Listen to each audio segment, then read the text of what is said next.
À vontade, doutor. Pode iniciar sua aula. Tá bom. Então, pessoal, acho que a maioria já estava aqui semana passada, né? Eu sou o Walter, junto com o professor Alexandre, a gente vai ministrar o curso aqui sobre os fundamentos da telemedicina. Semana passada a gente falou sobre questões mais conceituais, mais introdutórias, e hoje a gente vai começar a aprofundar um pouco. A ideia é que a gente discorra um pouquinho sobre a telemedicina, falar um pouquinho para vocês sobre o Telesaúde Goiás, que é um serviço da Universidade Federal de Goiás, e o professor Alexandre vai mostrar para vocês como realizar uma teleconsulta. Então vamos lá. Semana passada eu dei uma pincelada, né, em quais as modalidades da telemedicina. Elas geralmente giram em torno da relação médico-médico à distância, médico-paciente, ou o paciente utilizando algum dispositivo, algum aplicativo, algum celular, ou, enfim, algum dispositivo vestível, né, que a gente vai detalhar semana que vem. E aí, vamos começar a falar um pouquinho do telediagnóstico. O telediagnóstico, ele é um serviço que já está regulamentado há um bom tempo. Desde 2010 ele está regulamentado. Envolve a realização de uma série de exames e um laudo à distância realizado por médico, com RQE.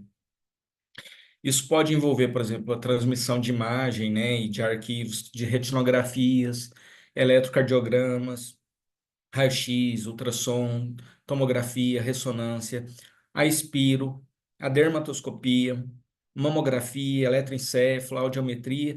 Então, todos os exames que permitem a transmissão de imagem, seja com som, interpretação de gráfico ou de imagem, é possível de ser laudado à distância. Se você, inclusive esse documento que eu estou citando aqui, eu sugiro que vocês olhem com calma depois, olharem a resolução, vocês vão ver lá que o CFM ele definiu o telediagnóstico como transmissão de gráficos, imagens e dados para emissão de laudo ou parecer por médico com registro de qualificação de especialista. Então, esse laudo tem que ser por um médico com RQE.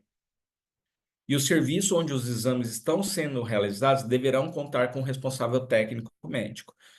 Então, é preciso, né, obviamente, segurança de transmissão de dados também, que é falado na resolução como um todo, um médico especialista para laudar e que os serviços onde são realizados os exames contenham um responsável técnico.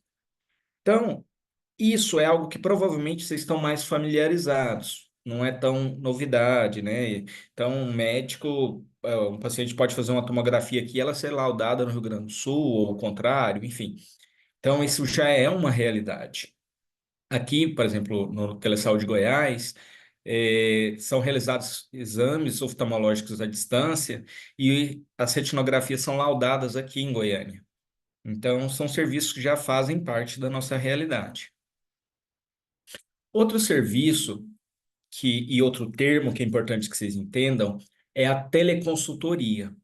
A teleconsultoria, ela envolve a troca de informações entre médicos, gestores e outros profissionais, usando tecnologia de informação e comunicação, com o fim de prestar esclarecimentos sobre procedimentos, ações, né? No Manual de Telesaúde do Ministério, ele fala sobre dúvidas sobre procedimentos clínicos, ações de saúde e questões relativas ao processo de trabalho.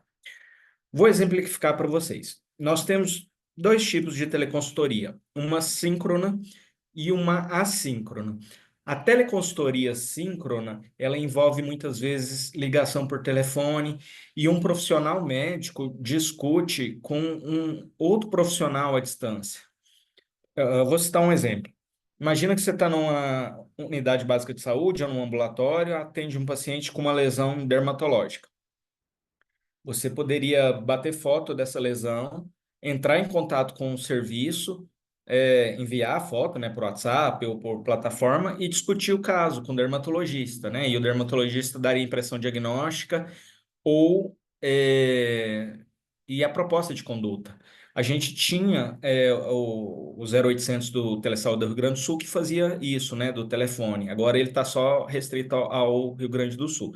Então era um modelo de teleconsultoria síncrona que existia no país. Existem hoje algumas teleconsultorias síncronas ligadas aos grandes serviços, hospitais do PROAD, Einstein, Sírio, né, que eles realizam isso com frequência. Um médico, geralmente generalista, discute um caso com o especialista focal à distância. Quando isso é ao mesmo tempo, né, isso é síncrono.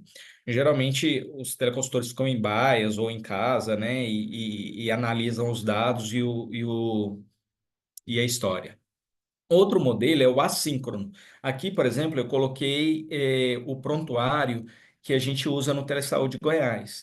O médico da atenção primária, por exemplo, pode entrar no nosso site, colocar a sua dúvida, a queixa, colocar a história da doença de forma geral, né? Anexar uma imagem que pode ser a foto da pele, foto de um exame, foto de um eletro, enfim, qualquer imagem, e a nossa equipe, em até 72 horas, responde. Então, por exemplo, um generalista manda uma dúvida e uma geriatra responde em até 72 horas. Essas dúvidas são mandadas para a nossa plataforma, e naturalmente com segurança, e isso fica registrado. O profissional pode acessar isso sempre que ele quiser. Então, essa é uma forma de teleconsultoria assíncrona. Então, assim, a teleconsultoria, ela geralmente, como eu disse, ela envolve um generalista conversando com especialistas focais, né? O tempo de resposta é variável, no nosso caso do Telesal de Goiás, é em até 72 horas, quando é síncrono, a resposta costuma ser imediata. E quais os benefícios disso? A teleconsultoria proporciona que os pacientes tenham seus casos resolvidos, muitas vezes no local que ele está, né? Então, muitas vezes previne encaminhamentos desnecessários. O próprio médico que acompanha aquele paciente consegue resolver aquela situação ou até mesmo qualificar aquele encaminhamento. Naturalmente, os profissionais precisam ser treinados, ele tem que, o teleconsultor que responde, ele tem que entender que a resposta dele tem que ser pautada no fluxo daquele serviço de saúde, na realidade daquele serviço. Por exemplo, estou dando uma resposta para atenção primária, eu tenho que considerar essa resposta na perspectiva da atenção primária. O que que aquele profissional pode fazer? E quando o profissional identifica que aquilo não pode ser resolvido naquele local, o teleconsultor pode falar, olha, realmente esse caso precisa ser encaminhado presencialmente, mas de repente sugiro que já solicite o exame tal, etc., faça prova terapêutica com determinado medicamento. E com tudo isso, a gente consegue ofertar um melhor em cuidado em saúde porque a gente consegue ser ágil, consegue dar acesso a diversos profissionais em locais que muitas vezes não estão acessíveis. E qualificamos, com o processo de teleconsultoria, o profissional que está no local, né? Então, é um processo de educação permanente quando ele está acessível a todos os profissionais. Uma modalidade que parece bem futurista, né, e que causa um pouco de estranheza, digamos assim, nesse momento histórico, é a telecirurgia. Ela já foi regulamentada pela, pela portaria do CFM. Aqui está até uma notícia, né, que de uma cirurgia que foi realizada por um médico na Itália, com um paciente na China. Ainda não é algo sistematizado, é, funciona muito mais ainda a caráter experimental ou em grandes grupos, aqui no Brasil em especial, porque a gente fica muito dependente, né, de conectividade eficaz, e de segurança do paciente. Então, mas é algo que já está normatizado e já acontece. A ideia é um médico semelhante àquele do Da Vinci, né, que muitos cirurgiões fazem cirurgia robótica, com a diferença que o cirurgião não está no mesmo local que o paciente. Obviamente, é preciso que tenha uma equipe presencial, no caso de algum problema, né, um cirurgião presencial. Isso provavelmente vai ser mais utilizado para atos cirúrgicos muito específicos, né, determinado tempo de uma cirurgia, isso vai ser mais demandado. E com a melhora da conectividade, 6G e outras ferramentas, a tendência é isso ampliar. Então, a regulamentação ela diz o seguinte, né? Telecirurgia é um procedimento cirúrgico à distância com utilização de equipamento robótico. e mediadas por tecnologias interativas seguras. A telecirurgia robótica está disciplinada numa resolução específica do CFM. Quem tiver curiosidade é só digitar lá que vocês vão achar em alguma base de busca. E ela fala isso, né? A necessidade de segurança do paciente, ter uma equipe presencial, dentre outras coisas. Um outro serviço e um outro termo que vocês têm que estar familiarizado é o telemonitoramento. Provavelmente muitos de vocês tiveram acesso ou ficaram sabendo desse tipo de serviço na época do Covid. Isso envolve geralmente uma equipe de saúde, um médico à distância e um paciente que tem alguns dispositivos que faz acompanhamento de sinais vitais. Isso pode envolver pressão, pode envolver saturação, pode envolver batimento cardíaco, enfim, né? E todas as possibilidades que os dispositivos, os wearables, nos proporcionam hoje. Semana que vem a gente vai discutir especificamente sobre esses dispositivos. Vocês vão ver que tem dispositivos que já fazem mediados pela pessoa, né? Ausculta cardíaca, ausculta pulmonar, oroscopia, otoscopia, avalia naturalmente a temperatura, né? Isso a gente já consegue e transmite essas informações para um serviço. Esse serviço acompanha esse paciente e monitora. Isso pode ser utilizado, por exemplo, em doenças infecciosas, tipo COVID, ou doenças crônicas. Hoje é muito comum alguns serviços que estão monitorando, estudando pacientes com insuficiência cardíaca, por exemplo, né? Ficam monitorando sinais, sintomas. Pode envolver ligações também, né? Contato com o paciente, como era no COVID, né? Geralmente com algo sistematizado, um questionário.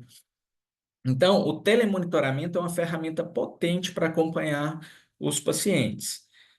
Algumas regras, né, que a resolução do CFM coloca.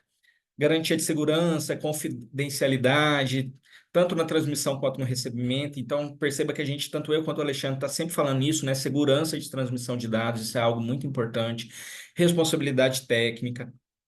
É, a interpretação tem que ser feita por médicos com RQE também. E a coordenação do serviço médico tem que promover treinamento daquela equipe, né?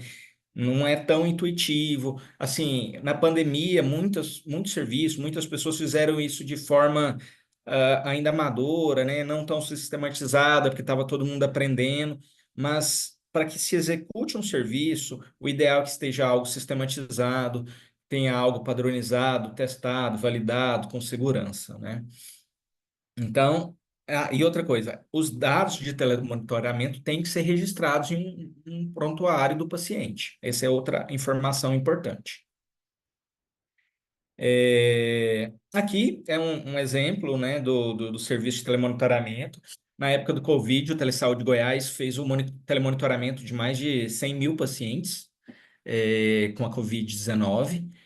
E as cabines, né, que é um modelo parecido com o que vocês estão vendo aí na foto, ficaram ali no segundo andar da Faculdade de Medicina, do lado, foi montado rapidamente toda uma estrutura, e esses pacientes foram acompanhados ali por quase 3 anos, né, assim, a vigilância passava os casos e a nossa equipe ligava para os pacientes para fazer monitoramento, e em determinado momento até o oxímetro foi enviado para a casa de alguns pacientes para o paciente anotar a saturação e passar para a equipe. E aí a equipe definia se o paciente continuava o cuidado em casa, se deveria ir para o hospital, se receberia alta, né?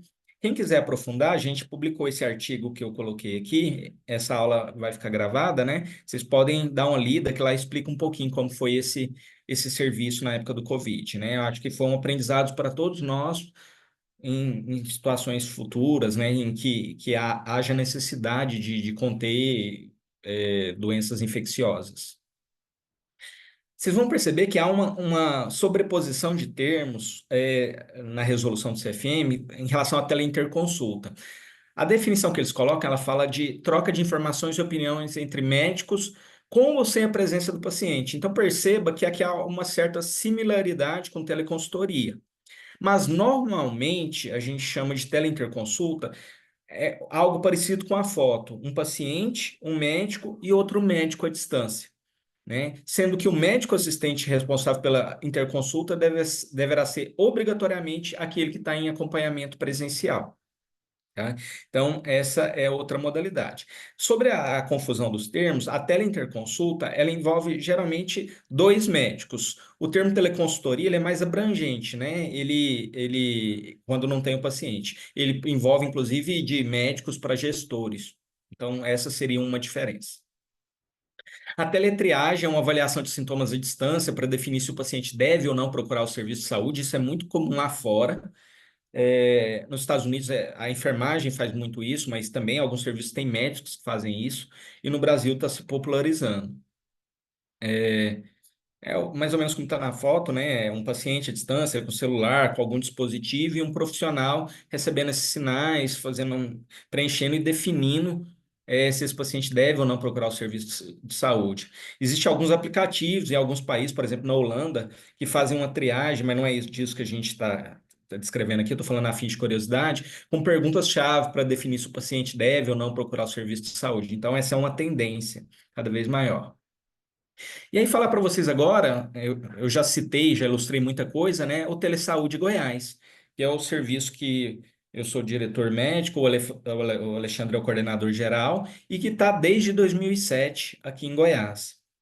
O Telesaúde Goiás nasceu lá em 2007 de um projeto do governo federal chamado Telesaúde Brasil Redes, onde alguns núcleos se instalaram em estados aqui em Goiás, vinculado à Universidade Federal de Goiás, em Goiânia, o professor Alexandre que iniciou o processo, e que oferta uma série de serviços, principalmente para atenção primária. Pode envolver o serviço de teleconsultoria, que eu já ilustrei, né? A teleeducação, aulas. Então, se vocês entrarem no site do Telesaúde lá, por exemplo, vocês vão ver várias aulas, vários cursos, inclusive com certificação. O telediagnóstico, né? E aí o Telesaúde Goiás é referência em teleoftalmologia, há muito tempo, né, faz retinografia e ações de oftalmologia à distância. E a segunda opinião formativa, que é publicar material baseado em evidência, nas plataformas.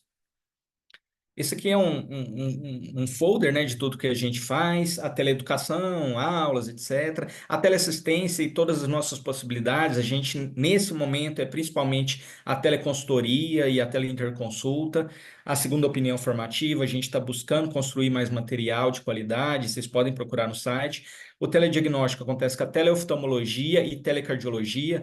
Alguns municípios possuem convênio com a gente, mandam eletrocardiogramas e esses eletros são laudados. E, naturalmente, a assistência, né, aos municípios de todo o estado. Atualmente, 225 dos 246 municípios do estado estão com a gente, né, estão aderidos e utilizam, né, principalmente os profissionais da atenção primária. Aqui a teleoftalmologia, né, um pouquinho aqui do fluxo ao lado, o secretário de saúde solicita a campanha para o núcleo disponibiliza o profissional, ele geralmente vai lá para a unidade médica, a unidade básica de saúde, e um médico especialista do Telesaúde Goiás lauda os exames à distância. Esses laudos são enviados, né?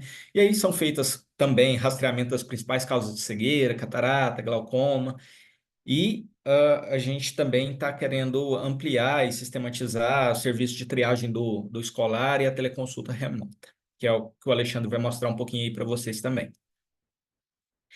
Então, pessoal, essa é a primeira parte com as modalidades, né, da teleconsulta. Eu falei um pouquinho do serviço que a gente está inserido, e agora vocês vão para uma questão bem prática com o professor Alexandre sobre como realizar uma teleconsulta. Professor Alexandre.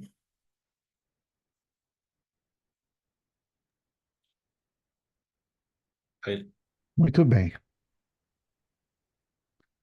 Bom, novamente, boa noite a todos.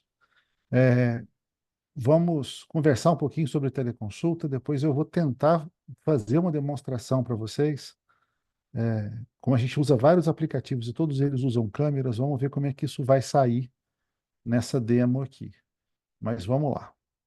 Então, inicialmente, quando a gente fala de como realizar uma teleconsulta, a gente tem que lembrar que teleconsulta é uma interação direta que acontece entre o médico e o paciente, utilizando um recurso de comunicação bidirecional de áudio e vídeo.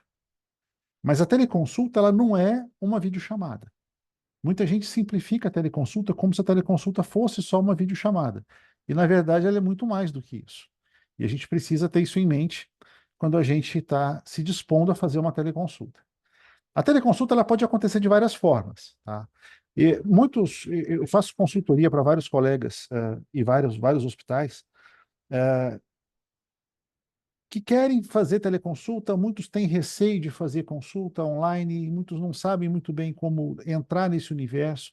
E eu sempre digo que a melhor forma da gente começar é fazendo a consulta no modelo mais confortável para o médico. E normalmente o modelo mais confortável para um médico é quando ele já viu o paciente, já examinou o paciente, teve com o paciente presencial, palpou, fez o exame físico todo que ele precisava fazer, solicitou um exame complementar para esse paciente. Esse paciente vai fazer um exame complementar e tem que retornar para uma consulta de retorno.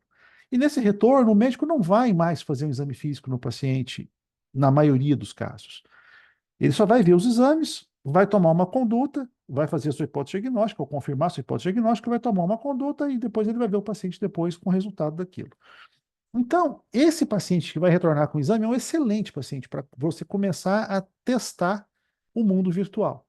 Porque esse paciente não precisa sair de casa, pegar um carro, ir para o teu consultório, pagar um estacionamento, subir num elevador, perder uma tarde inteira na recepção só para ter uma conversa contigo que ele poderia ter através de uma videochamada.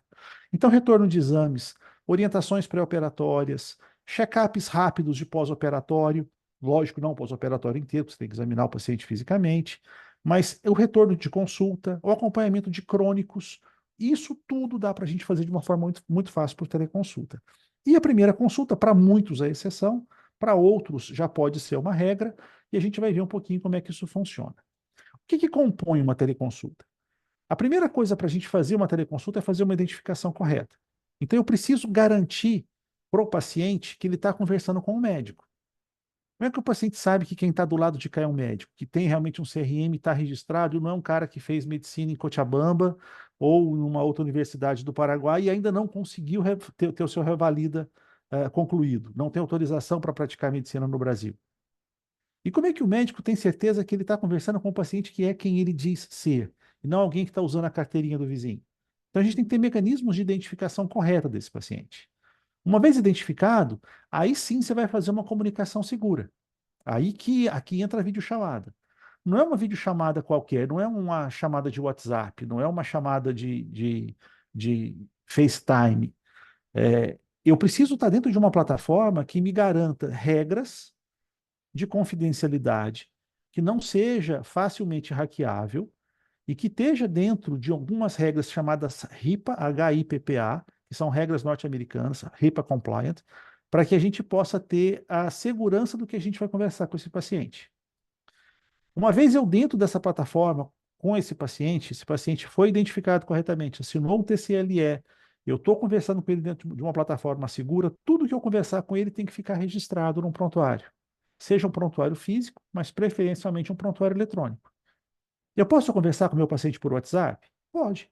Você pode agendar a consulta dele por WhatsApp, você pode mandar o link da conversa para ele por WhatsApp, você pode receber exames complementares dele por WhatsApp, ele pode te mandar um áudio, você pode mandar um áudio para ele, mas todas as comunicações digitais têm que ser registradas e têm que ficar aderidas ao prontuário eletrônico. No prontuário eletrônico, a gente vai anotar como a gente anota numa consulta presencial, os dados mais relevantes. Eu preciso gravar a minha teleconsulta? Não precisa. Se você não grava habitualmente, se você não filma habitualmente a sua consulta presencial, não tem razão para você filmar ou gravar a sua consulta virtual. O que vale é o que está escrito no prontuário. Então, isso tem que estar muito bem registrado. E, além de estar bem registrado, isso tem que estar seguro. Então, meu prontuário eletrônico tem que estar dentro de um servidor, esse servidor tem que estar debaixo de camadas de segurança, de antivírus atualizado, de VPN, de firewall, que impeçam que esses dados sejam acessados de forma externa, para que eu também esteja de forma adequada aderindo à LGPD, a Lei Geral de Proteção de Dados. E o ideal é que eu faça essa comunicação através de uma VPN, de uma Virtual Private Network, onde eu comunico com o servidor dentro de uma rede fechada, não acessível de forma habitual por outras pessoas. E ainda que tudo aquilo que aconteça dentro do prontuário eletrônico seja rastreável. quem entrou no prontuário, que hora, quem inseriu que dado, que hora, porque se tiver alguma queixa em algum momento, a gente tem como rastrear o que aconteceu e identificar. Quando eu tenho todos esses componentes, ok, maravilha, então aí eu estou fazendo uma teleconsulta. A teleconsulta ela é um ato médico. Então, como eu disse, ela é diretamente entre o médico e os seus pacientes. Ela pressupõe todas essas medidas que a gente falou. Eu estou reforçando porque é importante que a gente grave isso. Então, identificação, registro, segurança. E eu tenho que anotar todos os dados no prontuário eletrônico. A minha hipótese diagnóstica, o meu diagnóstico, o meu tratamento. A, a teleconsulta, ela se diferencia da teleorientação, porque na teleorientação eu já sei a condição do paciente e eu vou orientar medidas em cima de uma prescrição que esse paciente já tem. Se eu for mudar o diagnóstico, se eu for mudar a prescrição, se eu for mudar o tratamento desse paciente, não é mais teleorientação, é teleconsulta. E na teleconsulta eu posso fazer um laudo, eu posso emitir um atestado. E o paciente, para fazer teleconsulta, ele pode estar em dois lugares, né? Ele pode estar ou no consultório médico, mas o médico não está lá, ou ele pode estar num lugar qualquer, na sua casa, na sua chácara, na sua fazenda, na casa do vizinho. Quando o paciente está num outro lugar que não seja o consultório médico, eu estou limitado aos recursos disponíveis onde esse paciente está. Qual é o celular que ele tem? Qual é a câmera que esse celular tem? Qual é a capacidade de aumento que esse celular tem? Qual é a habilidade que esse paciente tem em manusear a tecnologia? Qual é a conectividade que esse paciente está? Se ele está numa Wi-Fi, se ele está cabeado, se ele está numa, se ele tem crédito, se ele não tem crédito, se ele pode acessar e baixar alguns aplicativos de apoio, no nosso caso da oftalmologia, que meça a acuidade visual, que faça um teste macular como a tela de Ramsler, se ele consegue fazer o download desses aplicativos. Quando o paciente vai para um ambiente mais controlado, quando ele vai para uma clínica que tem um teleconsultório, ou para uma clínica médica que tem um teleconsultório, para um consultório adaptado para isso, aí eu consigo acessar todos os materiais que eu tenho e é o que eu vou tentar demonstrar para vocês daqui a pouco. Então, eu acesso refrator, eu acesso lâmpada de fenda, eu faço óculos do meu paciente de forma remota, eu consigo ver exames complementares desse paciente, eu tenho suporte do pessoal de apoio. Quando a gente vai fazer uma teleconsulta, é importante a gente lembrar de regras de etiqueta online, né? Então, primeiro, você vai fazer uma videochamada, obviamente você vai usar o vídeo. Então, você não vai fazer uma videochamada com o paciente e deixar a tua câmera desligada. Isso é extremamente deselegante com a pessoa com que você está conversando. Segundo, pontualidade. Terceiro, iluminação e fundo adequados. Você tem que ter uma iluminação que permita que o paciente veja nitidamente seu rosto e vice-versa. De preferência, fone de ouvido, para privacidade. Ninguém que está fora vai escutar o que você está conversando com o seu paciente. O mesmo vale para o paciente. O ideal seria que ele também estivesse usando um fone de ouvido, para que as outras pessoas não pudessem escutar os seus comentários. Enquadramento da câmera, onde que você vai ficar, se você está longe, se você está próximo. Atenção para o microfone no mudo. A gente acha que o microfone está no mudo às vezes e isso prega algumas peças às vezes bastante desagradáveis, né? Adequadamente vestido, isso vale principalmente para o paciente, tá? Eu já examinei paciente que quando entrou estava sentado no vaso. Eu já examinei paciente que quando entrou estava dirigindo, com cinto de segurança e a câmera no painel. Então, eu preciso que esse paciente esteja adequadamente vestido e num ambiente adequado para que essa conversa aconteça de forma consistente, né? E sempre você está fazendo uma teleconsulta, você está na teleconsulta. Você não vai atender a outra pessoa, você não vai atender um telefone, esteja sempre presente e seja respeitoso com o seu paciente. Regras básicas de etiqueta, mas que muitas vezes faltam e provocam determinados atritos desnecessários, né? Então, quando você entra numa plataforma, a nossa plataforma, que a gente usa, a Virtual Doctor, então eu mando um link para o paciente ele recebe essa primeira tela. Então, por favor, registre-se abaixo. Ele vai colocar o nome dele, ele vai colocar a senha que eu passo para ele, e ele vai clicar que ele está de acordo com termos de serviço. Se ele quiser ler os termos de serviço, aparece para ele todo o consentimento virtual, o consentimento livre esclarecido para que ele possa usar a plataforma de telemedicina. Se ele não consentir com isso, ele não entra. Então, nessa nossa plataforma, o paciente, para entrar na videochamada, ele consente com os termos previamente acordados. Então, ele consente com os termos e entra na plataforma. E dentro da plataforma, eu tenho controle para mostrar o que está acontecendo. Quando eu vou examinar um paciente, então, quando a gente fala de telepropedêutica, óbvio, a gente está falando primeiro de uma anamnese adequada, com todo o registro, quando você vai avaliar, vai conversar com o paciente, fazer toda a história da doença atual, todos os seus antecedentes pessoais, familiares, história pregressa de outras patologias, procedimentos que ele já foi submetido, uso de medicações, uso de drogas, toda a história necessária para que a gente possa compor o nosso raciocínio clínico. E quando eu vou fazer a telepropedêutica, a gente tem que imaginar que apesar de estar online, eu consigo fazer uma avaliação geral do paciente. Eu não consigo palpá-lo, óbvio, mas eu consigo fazer uma avaliação de faces, eu consigo fazer uma avaliação de cianose, eu consigo avaliar o padrão respiratório desse paciente, eu consigo avaliar se ele tem uma hiperemia ocular ou não, eu consigo avaliar lesões de pele que esse paciente pode me mostrar, eu consigo, através de uma avaliação geral, de uma macroscopia, avaliar vários dados importantes. Eu posso avaliar marcha, eu posso avaliar eu posso fazer alguns testes neurológicos, já estão bem estabelecidos pela Sociedade Brasileira de Neurologia, como fazer testes neurológicos online. Então, tem todo um arcabouço de telepropedêutica que ajuda. Mas eu também posso ter uma telepropedêutica armada. Existem vários aparelhos que permitem a ausculta online.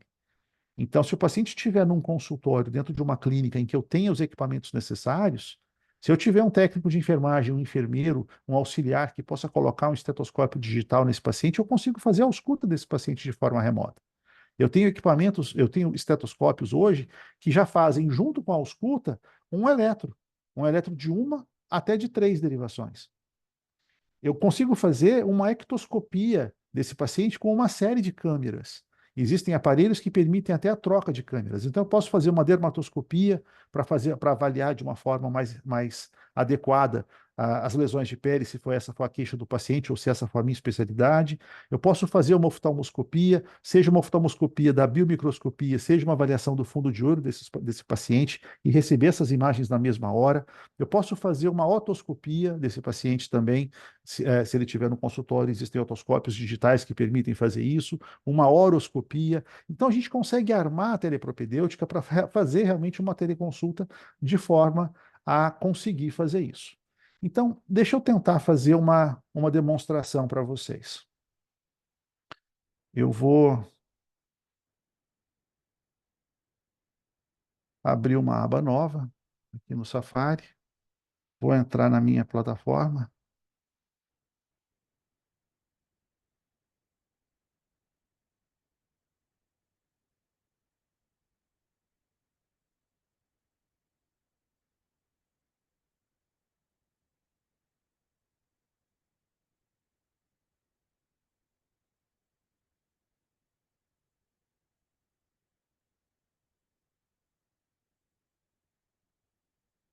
Aqui, vocês estão vendo a plataforma?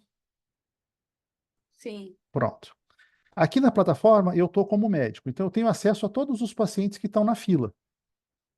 Então, o meu consultório está na fila, eu vou derrubar uma ligação para atender essa.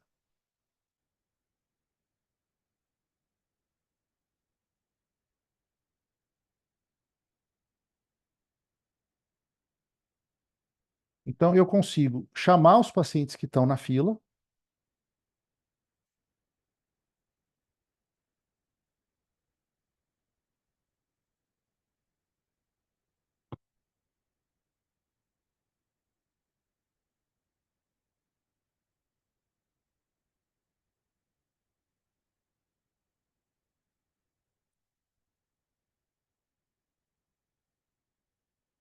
E eu estou no segundo computador aqui.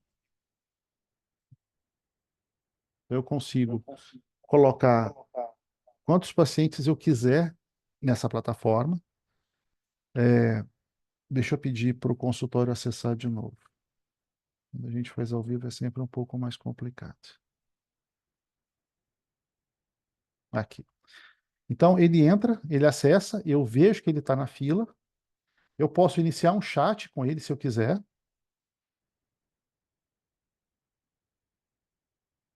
Ou eu posso simplesmente colocá-lo para dentro da chamada.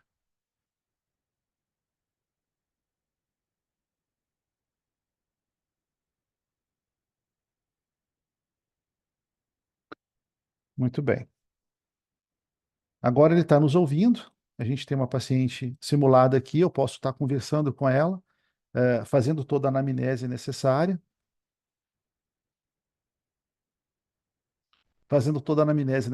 com essa paciente. E uma vez a anamnese feita, o que eu vou demonstrar aqui é como a gente faz a avaliação, o exame é, de, desse paciente. Então, Edmar, vamos fazer a acuidade visual dela?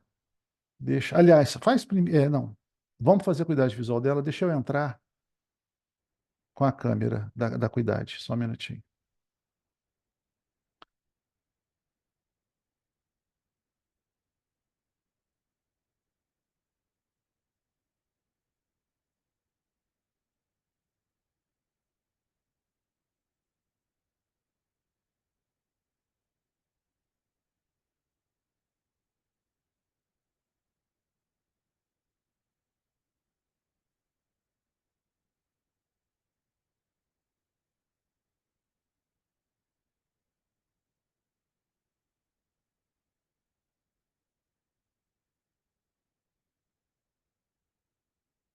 Então, a câmera da acuidade visual entrou.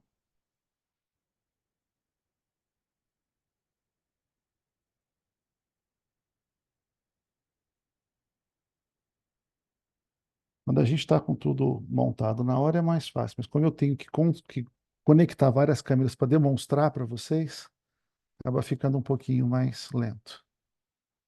Mas é só para vocês verem que eu consigo, de forma remota,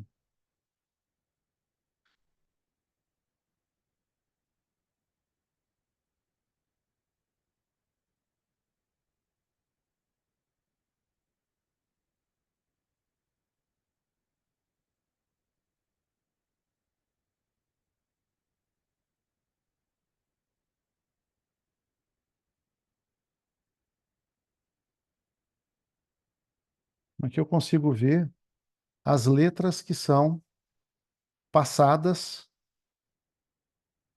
pelo. Eu acho que não está passando para vocês, né? É. Eu consigo ver daqui, mas Não, eu acho que não está passando para não vocês a tá. imagem da acuidade visual. Como eu estou com o Zoom e o meu aplicativo ligado, está dando um conflito de imagem. Mas tá bom, então vamos abortar isso aqui.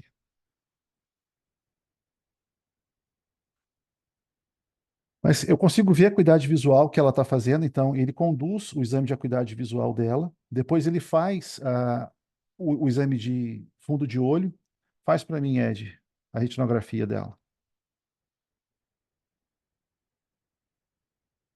A gente usa um retinógrafo portátil chamado Ayer, ele é fabricado no Brasil, custa hoje em torno de R$ 45.000, e eu consigo, através desse aparelho, fazer a avaliação em tempo real do fundo de olho dela.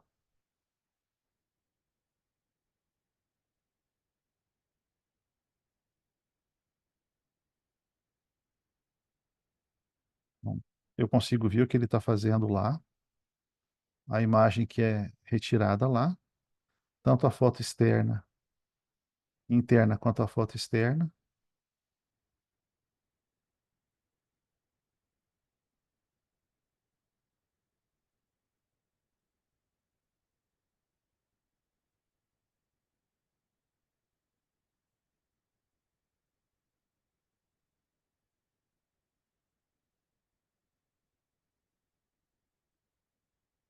E uma vez a imagem feita lá, eu consigo acessar essa imagem aqui. Então, esse aqui é o fundo de olho do lado direito da paciente. O nervo óptico dela, um nervo óptico um pouco oblíquo, uma alteração discreta de coloração no crescente temporal. Ela tem uma cicatriz justa macular aqui. Eu tenho a imagem dividida no RGB, então aqui é a imagem sem o verde, chamada Red Free. Eu vejo melhor a cicatriz dela aqui. O olho esquerdo, normal. Então, eu tenho um nervo óptico redondo, uma escavação fisiológica, uma mácula sem alterações nenhuma, que eu consigo ver também na Red Free. A foto externa da paciente me permite avaliar se tem um pterígio, se tem uma catarata, se tem alguma alteração de bordo palpebral, como é que está a conjuntiva, numa qualidade técnica bastante adequada para que eu possa fazer a avaliação remota desse paciente. E eu consigo, além disso, fazer também a refração.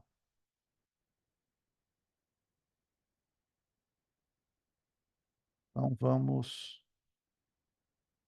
voltar para a refração. Coloca para mim, Ed, o Robocop nela. A gente brinca chamando de Robocop, mas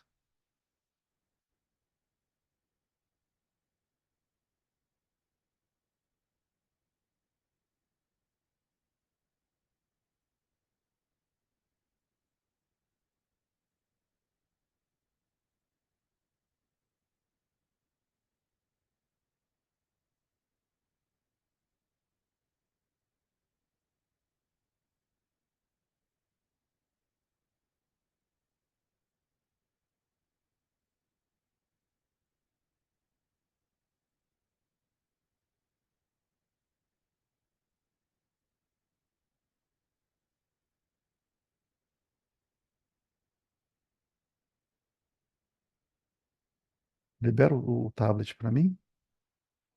Isso. Aqui é o controle que eu tenho do equipamento que está com a paciente. Então, eu consigo aqui ajustar as lentes. Aqui ela está com mais 2,75. Eu consigo mudar a lente. Cristina, melhor com essa lente ou com essa agora? Volto.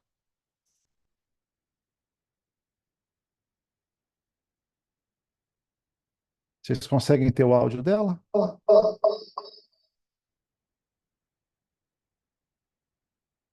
Essa ou agora?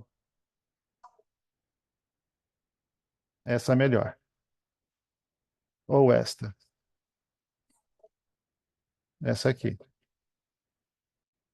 Mais nítida assim ou agora? Aqui piora. Essa é melhor.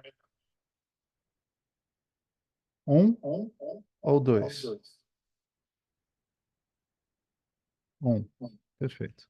Eu não vou seguir o exame todo, porque não tem necessidade da gente fazer isso, mas eu consigo aqui fazer o grau do lado direito, eu consigo fazer o grau do lado esquerdo, esférico, cilindro e eixo. Eu consigo adicionar uma adição para quem é presbita. Então aqui eu coloco o grau de perto, ou tiro o grau de perto. Eu tenho possibilidades de mudar o grau tanto aqui quanto na roda, numa velocidade muito rápida, que me permite fazer todo o controle do que eu preciso para essa paciente. Vamos ver a lâmpada de fenda? Vou conectar a lâmpada de fenda agora.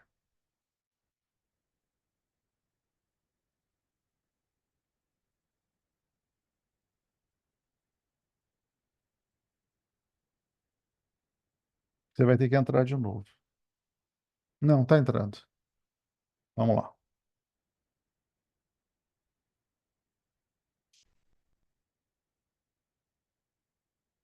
Então eu consigo, de forma remota, guiar o exame. Vamos começar pelo olho direito. Deixa no difrator. Vai para o olho esquerdo. Eu consigo ver funcionamento pupilar, se tem defeito pupilar aferente relativo ou não. Volta para o direito. Faz a fenda para mim, por favor. Então aqui eu consigo observar o cristalino do paciente, a transparência, faz o reflexo. Como é que está o reflexo vermelho? Passa o próximo olho, por favor. Mantenha a fenda.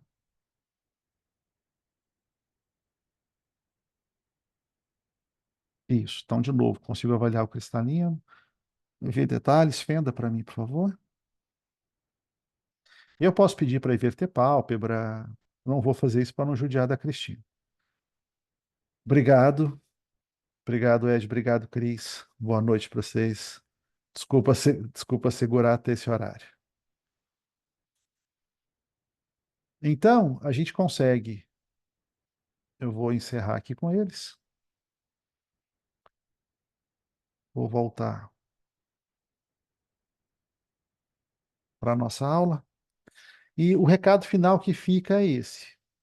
É complicado a gente não ter os equipamentos para fazer a coisa. Cuidado com o improviso. Ou você tem a estrutura que te permita fazer uma coisa adequada de forma correta, ou não faça.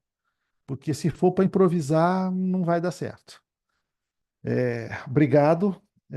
Vou ficar aqui à disposição para que a gente possa. Nós temos 15 minutos aí para trocar ideia. Quem quiser fazer alguma pergunta, fica à vontade para poder abrir o microfone e se colocar.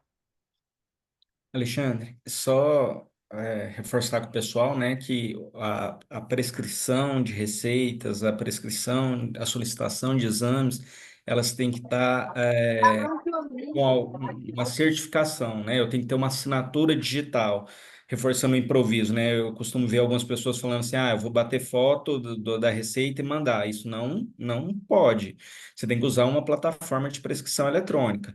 Por exemplo, o CFM tem o CFM virtual, ele disponibiliza a todos os médicos uma plataforma para fazer essa prescrição online. Tem outros, uma série de outros, né? De outras plataformas. Mas precisa dessa certificação digital. Perfeito. Muito bem lembrado, e é isso mesmo. A gente tem que seguir todas as normas, inclusive de prescrição. Dúvidas, questionamentos, posturas? Eu estou vendo aqui alguns colegas que têm uma experiência muito grande em teleconsultas, né? O Paulo, a Dani, o Eduarley, gente que está na Unimed há anos fazendo teleconsulta. Marcelo está aí também. Eu acho que, se vocês quiserem compartilhar um pouco da experiência de vocês, eu acho que esse é o momento. Oi, Alexandre, boa noite, tudo bem? Tudo bom, Paulo. Paulo? Então, como você falou, realmente, assim, já estamos mais de 4 anos lá na telemedicina da Unimed, né? Esse mês eu completei 10 mil atendimentos lá na tele. Então, assim, e que sempre com o virtual, que eu acho que é uma plataforma assim, muito boa. E até, assim, da aula passada, que você falou algumas coisas para cá, realmente, assim, a gente tinha o estigma da teste. E é impressionante como é que o paciente ele se sente atendido pela teleconsulta. Ele se sente acolhido também, ele não tem essa dificuldade. E me surpreendeu muito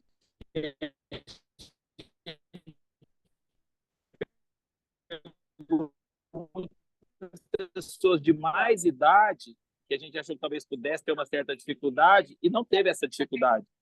Eles se sentiram bem atendidos. Muitas vezes teve aquele comentário assim, que às vezes no presencial, como estava muito cheio, eles se sentiam mais bem atendidos.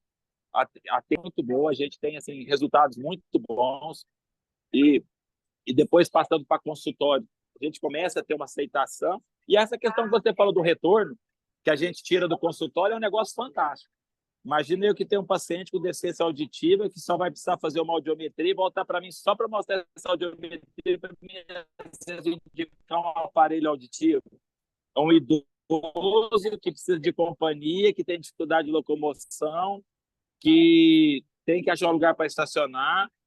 Então, assim, esse retorno dentro da otorrino é uma coisa assim fantástica, porque a gente, a maioria do retorno é avaliar um exame mesmo e diagnosticar e conduzir. Então, quando a gente começar nos retornos, eu acho que ainda assim uma avaliação mais interna de para a gente poder ver cavidade nasal, cavidade de ouvido, eu acho que ainda é um pouco mais difícil, mas eu acho que em pouco tempo todo paciente vai ter um kitzinho em casa que vai nos ajudar de uma forma de terapia que vai ajudar bastante. Então, eu acho que realmente, assim, minha experiência é que é uma coisa muito boa e a gente está evoluindo a passos largos, a aceitação do paciente é muito boa.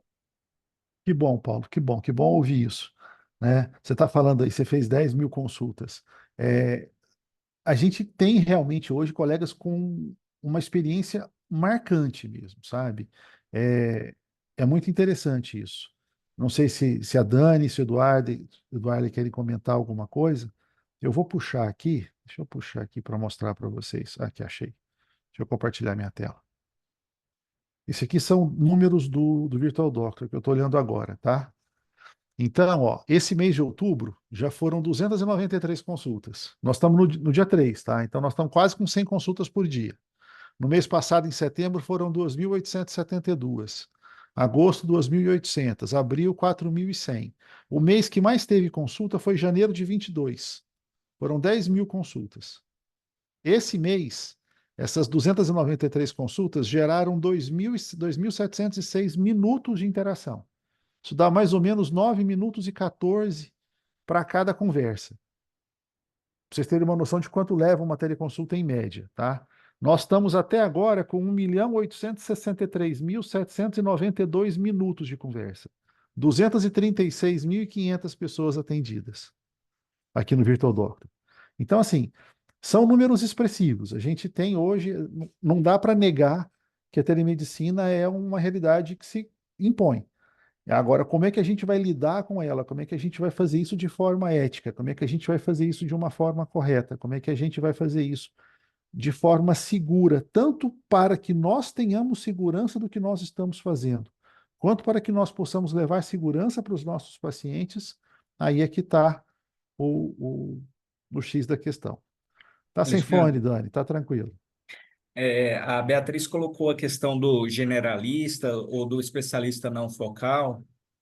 É uma realidade também para esses profissionais, ô Beatriz. Eu tenho, por exemplo, vários colegas que são médicos de família e comunidade ou de outras especialidades clínicas que atuam atualmente só fazendo teleconsulta.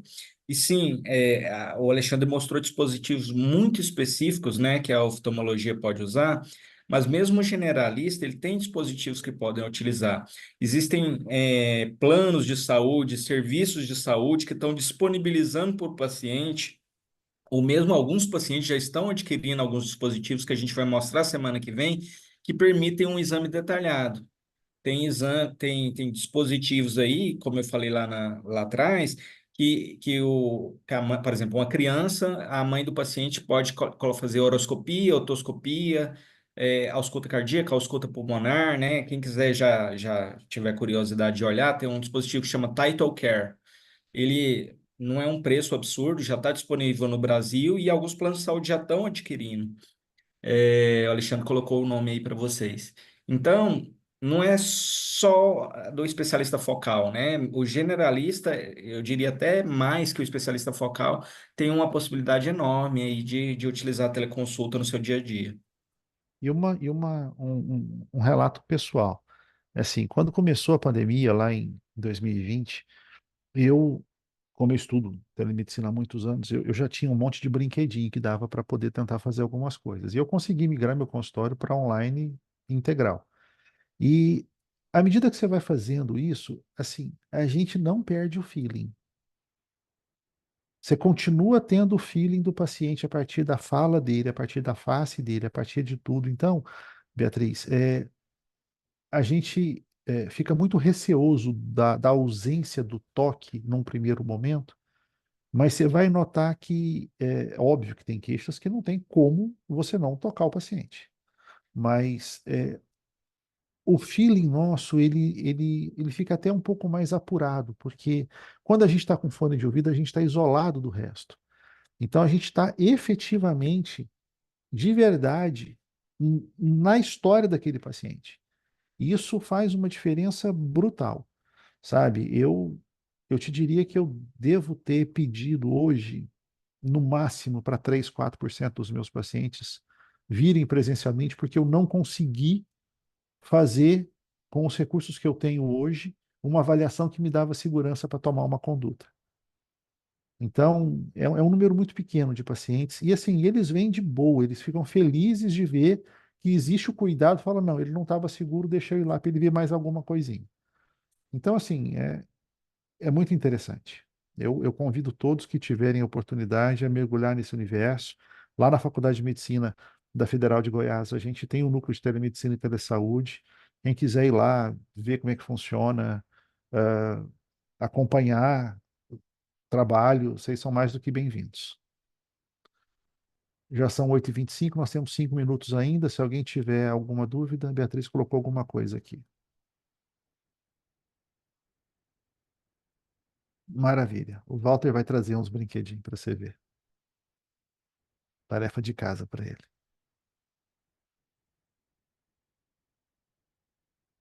Alguma questão a mais? Alguém quer fazer um comentário, depoimento?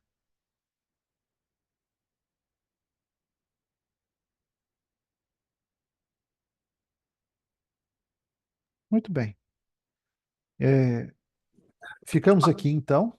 Eu acho que quando a gente fala que a gente consegue prescrever um óculos de forma remota, a maioria das pessoas não consegue imaginar como é que se faz isso. Acho que talvez hoje tenha dado para ter uma noção de como é que isso funciona. E hoje eu vou ao meu consultório presencialmente 2 vezes por semana. O resto eu ainda continuo online.